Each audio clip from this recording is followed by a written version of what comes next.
Welcome back to Simple Human Design. I'm Charlie, and we're going to be talking all about the splenic authority today. So, if you have splenic authority, this means that you are either a projector or a manifester. And unfortunately, generators and manifesting generators can't be splenic authorities, but you may resonate a little bit with what I'm saying, because if you have your spleen defined, then you may sort of think, yeah, I feel like that sometimes as well. So I wanted to do this episode because I have met quite a few splenic projectors specifically, and I have met a couple of splenic manifestors as well. And every time I talk to them about their authority and I say, we're talking about like projectorhood and like things like waiting for the invitation and all this sort of stuff. And then when I talk to them about the authority, many people will just say to me, well, I don't really get it. I don't really know how to use it, and I don't really know how to access it. Okay. Now, I completely get it, because I have been doing the human design, sort of experiment thing for 4 years.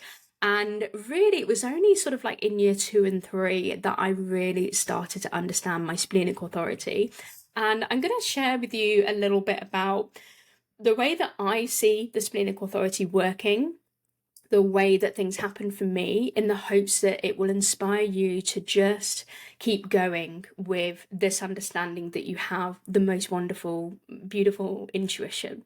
So the first thing I want to say about splenic authority is, let's talk about what it actually is. So the spleen center in the human design system is actually an awareness center, is one of 3 awareness centers, and it is the oldest awareness center. If we look at human design charts of human beings way back when everybody, all the humans were like cavemen, etc., there weren't actually many sort of chakras or human design centers in the body graph, because of the way that humanity has evolved. So, for example, one of the other awareness centers is actually the solar plexus. And that's actually the newest center that we have in our human design body graphs, because we really have, in the last sort of like couple of 100 years or so, we've really started to evolve and develop those emotions. And therefore, that's actually the newest part of humanity. But the splenic center is actually the oldest part. It's millions of years old.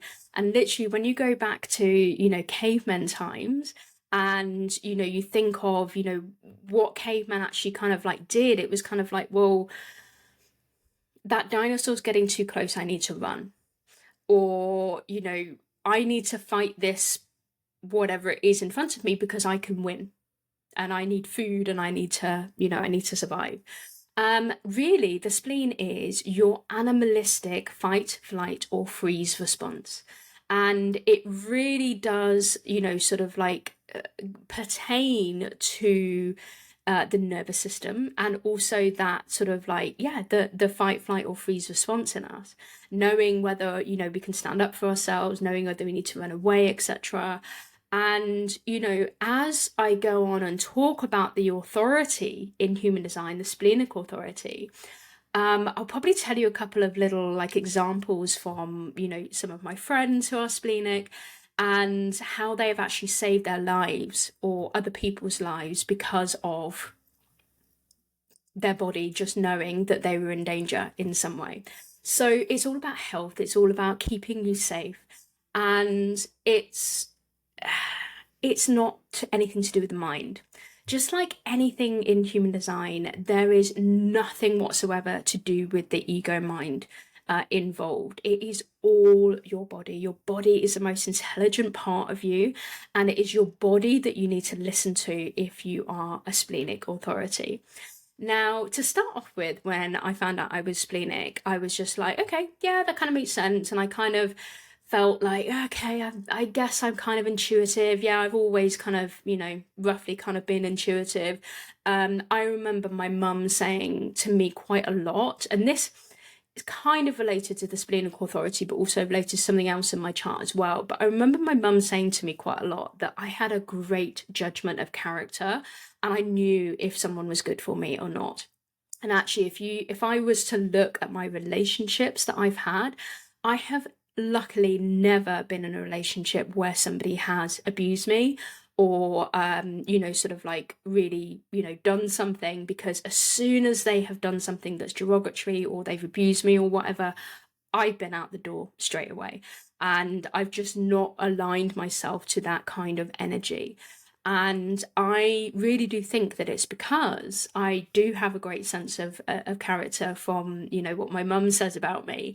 But that kind of awareness that she had about me can kind of really manage to kind of like concrete my understanding, or started to, concrete that understanding of the splenic authority.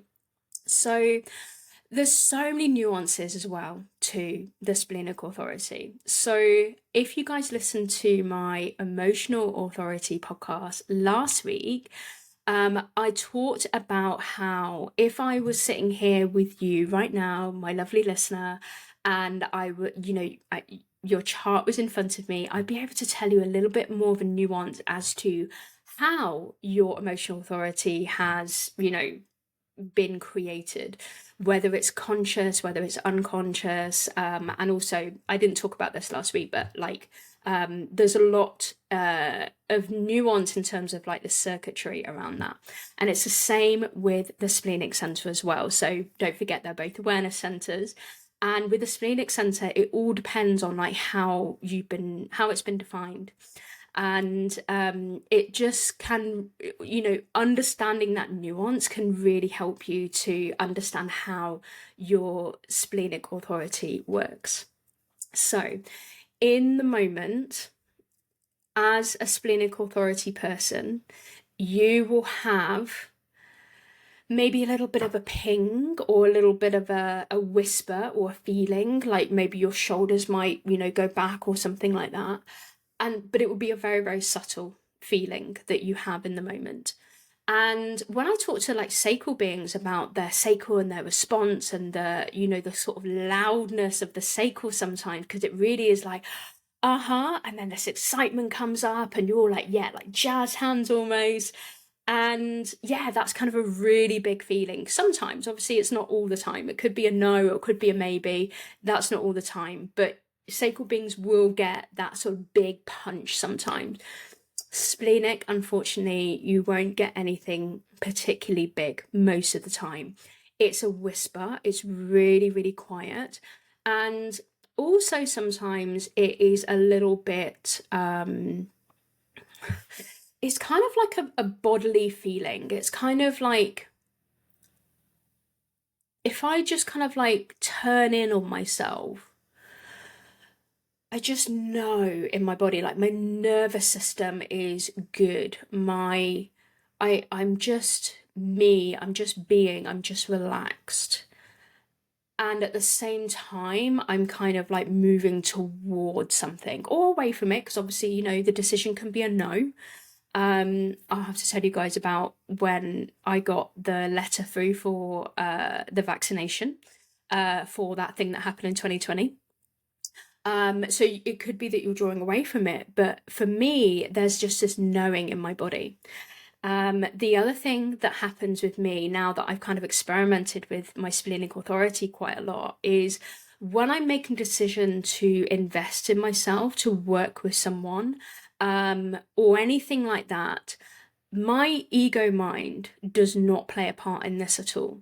So let's, look at two examples here. So let's say I've decided to invest in myself. So recently I've decided to invest in being able to read Akashic records, and there was just no like thinking about it. I had already been in contact with, the teacher. I've already had Akashic record reading, sort of sessions with her. So I already know her, I already know what it feels like, I already know like how amazing Akashic records are and everything. And one day I literally just went onto her website, and without thinking, I just said, hey, can I come and learn from you? Can I come and, learn how to read the Akashic record?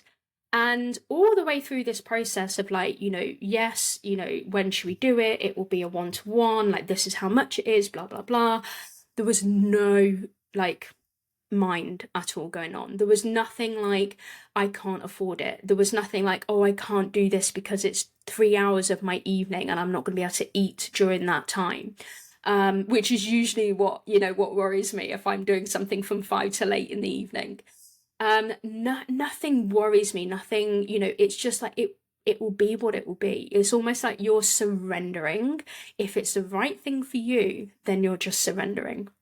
And then if we take the example of maybe like knowing that the person in front of you is the perfect client that wants to work with you, that's recognized and invited you.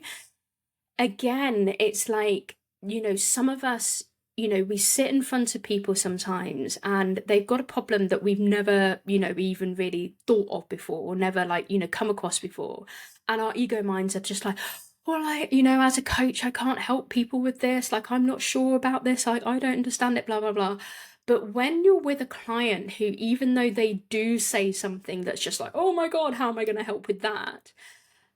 The splenic decision comes from the lack of ego mind that comes along. Because if the opportunity is in front of you, it's in front of you for a reason. It's in front of you because you can do it. It's, the universe has put you together. So there's a lot less ego mind on a decision when you're splenic, and when you really tap into it, there's a lot less ego mind going on. And that is beautiful. So as soon as I'm kind of like, shall I invest in this? Shall I invest in that? Blah, blah, blah. If I am thinking about it, if I am, I'm not sure if this is going to work. I don't know whether I should do this. I think that I should do this, but, can I really trust myself? I think I should invest in this, but can I really get the outcome that I want?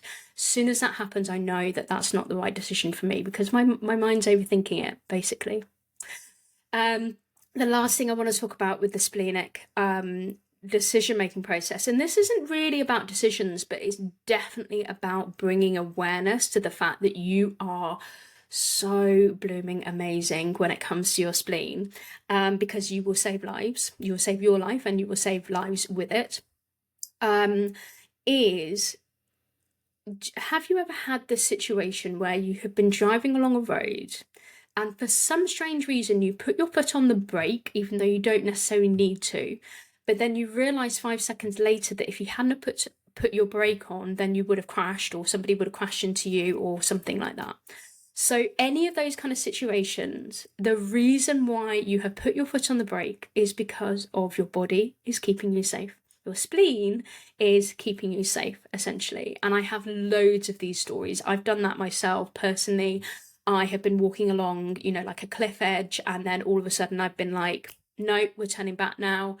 And even though I'm the kind of person that will just happily stand on a cliff edge and just go, yes, world, I love you. So I'll stand there, not fearful at all that I will, fall. But then all of a sudden, like I'll be like walking along the cliff edge and I'll be like, no, got to go back now. And who knows, right? If I'd continued walking, would I have fallen off, or would my husband have fallen off? Who knows? You don't know the outcome of that. But it's just something that you just need to be aware of, for sure. I have a friend who saved her mother. There was a very big sort of like hurricane storm kind of thing, not particularly big hurricane, but quite a big storm, and it was not due to pass through one particular area. And basically she said to her mother, do not go to work today, like absolutely do not go to work. And her mother's like, no, it's fine, like it's it's not going through that area, like we'll be absolutely fine. Lo and behold, it did go through that area and that building got shredded to pieces. And yeah, she saved her mother. And all of this is, like, it could be that you are incredibly intuitive with like actual spiritual downloads and all this sort of stuff, or it could just literally be that little start, which is you put your foot on the brake, no idea why, but you need to listen to yourself. So There we go. The one last little thing about my splenic authority specifically is I also have cognition in my chart that is smell cognition. And basically that means that my sense of smell is a lot more potent than other people's. And this really ties in with the splenic authority as well, because I can actually make decisions based on whether I think that something smells off or not. I had a friend recently who, she actually happens to be smell cognition as well. She's not splenic, but she is smell cognition. And she said to me, "Oh, why don't you try castor oil packs for, X, Y, and Z?" And you know what, guys? Every time I look and every time I research about castor oil packs, it smells off to me. It's like she can sit there and tell me how it's helped her, and I can, read other people's reviews and I can understand how that it's helped them. But when something smells off to you, that's not right for you. And I can honestly sit there now with confidence and say, I believe that it is good for you. I believe that it is good for other people. But for me personally, it's not for me. It smells off. It smells funny, right? So that's just another little nuance to the splenic authority that you might have. Again, that's all to do with like what gates you have to find, what channels you have to find in that area, what cognition you have as well. So yeah, it's all nuance. So thank you very much for joining me on my little 60-minute rant about the splenic authority. I hope you enjoyed. That episode literally was, press record and talk. I haven't, I haven't planned it at all. It is a splenic response, or not splenic response, a splenic manifestation. Okay. So thank you very much for joining me, and I will see you again on the Simple Human Design podcast.